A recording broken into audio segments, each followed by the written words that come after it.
What we're doing overall is removing each stone from the building. As each stone comes off in a running bond course, you have to take them off in line. And then as each stone, the edges are exposed, what we do on the edges is we put a barcode on it and we write the stone number down on there and basically create a checklist.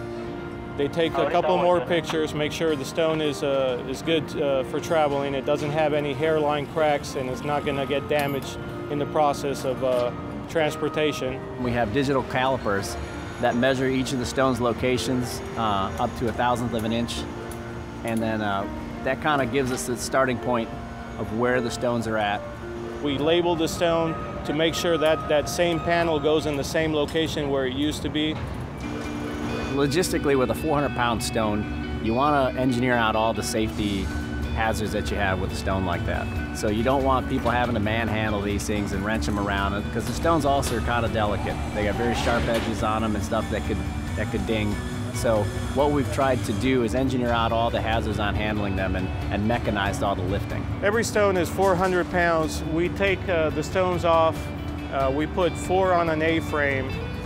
We take them off with these trolleys. We have electric trolleys and manual chain falls. And you clamp onto the stone and they'll actually be able to lift those stones up in the air.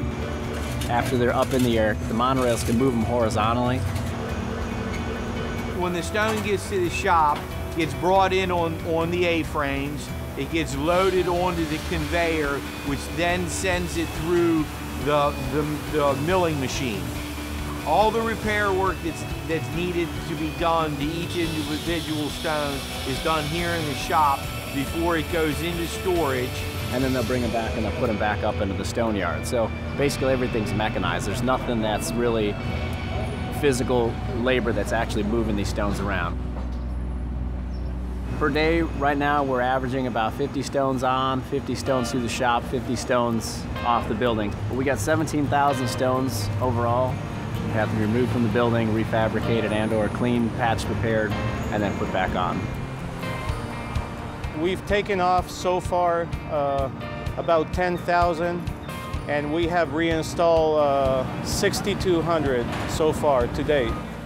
And as you can see, our stone racks are pretty full right now, so we're at a working capacity now where roughly the same amount of stones have to come off the building, go through the shop, and go back on the building to draw from the shop, keep the shop busy, and keep the men on the scaffold busy as well.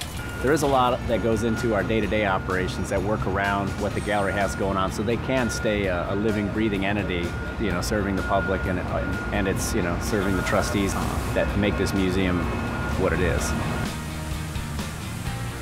We accommodate the best we can. It's a challenge because the buildings are still open, but at the same time, we're getting the job done. The actual work itself is the same process over and over again. The stone comes off, stone goes through the shop, stone gets stored, stone goes back on the building, 17,000 times.